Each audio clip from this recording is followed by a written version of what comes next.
replacing, resurfacing, or just keeping your old one. And again, most of the time, most people are just fine keeping their old rotor and putting new pads on top of their old rotor. One more thing I almost forgot to is rotors that cause vibration, they're safe to drive. It's just an uncomfortable thing. The unsafe thing is the below the minimum thickness, but rotors that cause vibration are safe to drive. And also, this minimum thickness number, if I don't tell you exactly what the number is here in just a second, you can find it at your parts store. They'll give you a discard thickness number on your rotor, so keep that in mind too. Alright guys, now after doing a quick search here on the internet, what I found is the minimum thickness for this rotor is going to be, let's see, it's going to be 26 millimeters, and the new thickness is going to be 28 millimeters. And right now I'm reading at 28.10 it looks like, so this one is well above what it needs to be, and as long as it's above that 26 millimeter range there, you're fine to put the new pads on. So the next thing we're going to do is come behind here and take out these big hunkin' bolts here that are holding the caliper bracket on. Alright guys, and the next thing we gotta do is remove these two 17 millimeter bolts, and you're gonna want to take a bigger ratchet for these caliper bracket bolts.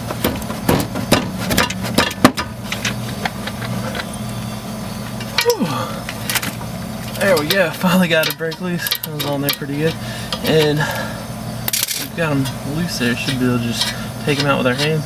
And then, due to camera positions, I'm not going to be able to get the other one today just because of the lighting, and it'll be a terrible shot. But I'll go ahead and get this one off, and there'll be one just right there below it. If you can't find it, you have problems. You shouldn't be working on the car. Just getting there, but yeah, seriously. If you can't find it, it looks just like the one you just told me to take off, and it's right below that one. Alright guys, so I'm just taking this last bolt out with my fingers here. And as we can see, the caliper bracket's rolling around here. And hopefully this rotor doesn't give us too much trouble, but I feel like it will. So there is a video, just search Fixbook rotor stuck on. You'll be able to find the rotor video to help you take off tough to remove rotors. And we're about to find out. Let's see. Oh no, it seems like this one's coming off pretty well.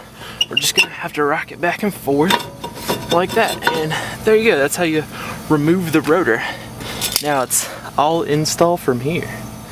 Alright, so now you're gonna take your new rotor or resurfaced rotor, and we're just gonna set them back on here, and just like that. And then we're gonna go ahead and take that bracket you had, make sure you line it up here, and we're gonna begin with our bolts here. And I'm gonna begin with the top one.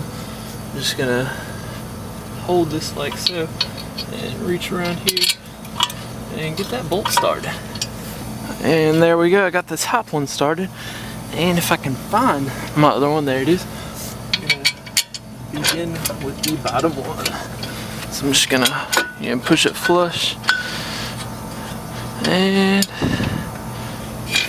alright, and I've got both of them started now, so I'm just gonna take my old 17 millimeter socket and my smaller ratchet, because he does a quicker job of getting these things on here. So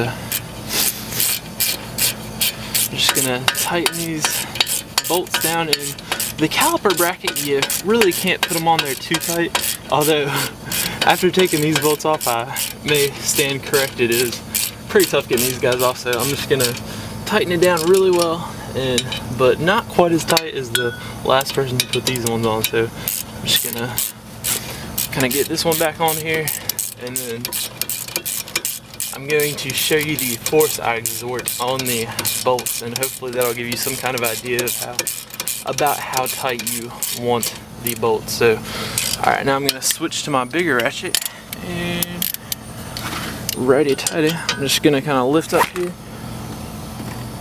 Right there. That's about how tight you want both of them. And now we're going to go and put our new brake pads on. Alright guys, so I've got my new pad here, and the first thing we're going to do is just take some disc brake quiet and just apply it right here along these edges here. Just kind of helps things flow smoother. And then I inspected all four pads really, and they seem to all be the same, so we don't have to get confused on where to put either one. just actually getting these guys to fit in here would. Oh, it seems he's got the wrong brake pads. Oh man, I feel sorry for that guy. So I will go ahead and just show you. I guess he's gonna have to have the old ones back on here, so we'll put these guys back on. And so you will want to lube those edges up on your new pads, but since these are old, I'm not too concerned about it. We're just gonna put that one there, and yeah, these have a wear indicator and the new ones didn't. So also, like I was saying in the beginning, you do need to pull this caliper pin out. I'm still gonna show you guys how to do that. Hopefully yours isn't quite as tough. And come on, so close. There we go. So look at that. That is rough right there. You don't want to have a struggle quite like that. Alright guys, so basically what you'll do here is you're going to take your rag and you're going to wipe this guy down as best you can. And there was some kind of seal there. First I'm going to lube them up and see if it makes a difference, which I'm sure it does.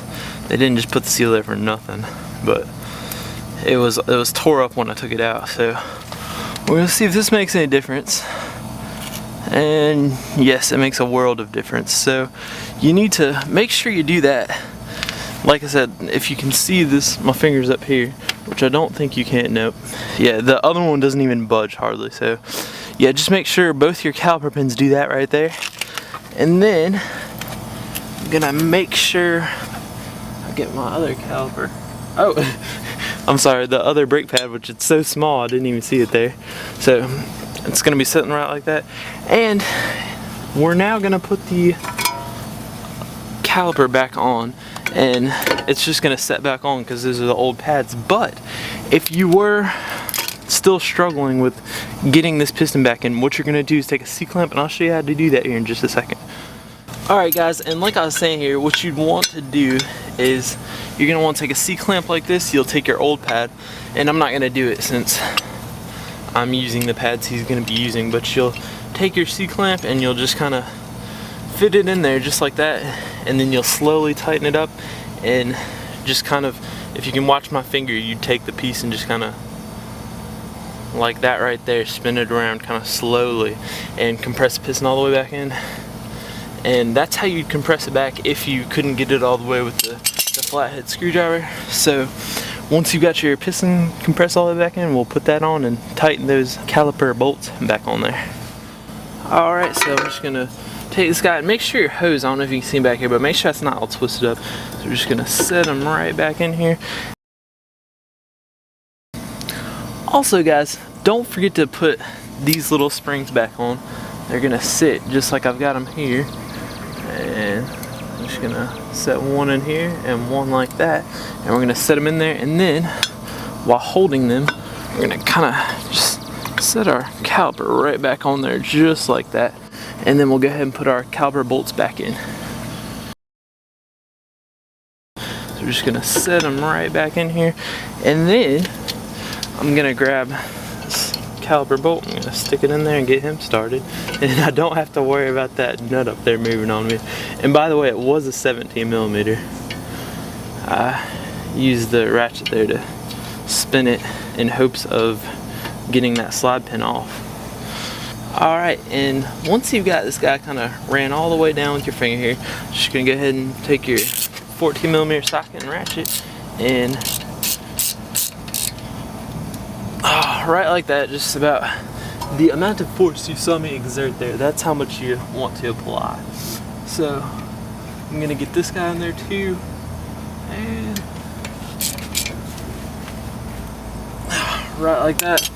Don't tighten them too bad because then they will rip if you tighten the caliper bolt too much, you will tear the threads up, but it's easy to do and people do it all the time. So the last thing you want to do when putting your brakes back together is you want to get in the car and pump the brake pedal, and that'll tighten your piston in this caliper right here so that your brakes are going to be applying nice and smoothly. They're going to be tight. If you don't do that, you'll go to hit the brakes and you won't stop because the piston won't be tight. So lastly, you also want to note that the first time you drive your car, you may see smoke because you've had your fingers on these rotors, and when the new brake lining meets the rotor and all that grease, it's going to cause smoke. So it shouldn't smoke after about the second or third time you drive it. And that's pretty much it. You just go ahead and put your wheel back on, tighten those lug nuts down pretty good. 85 foot-pounds should go on there, if not just good and tight with that crossbar, not too tight. And that pretty much wraps up today's video. Thanks for watching, and I'll see you next time.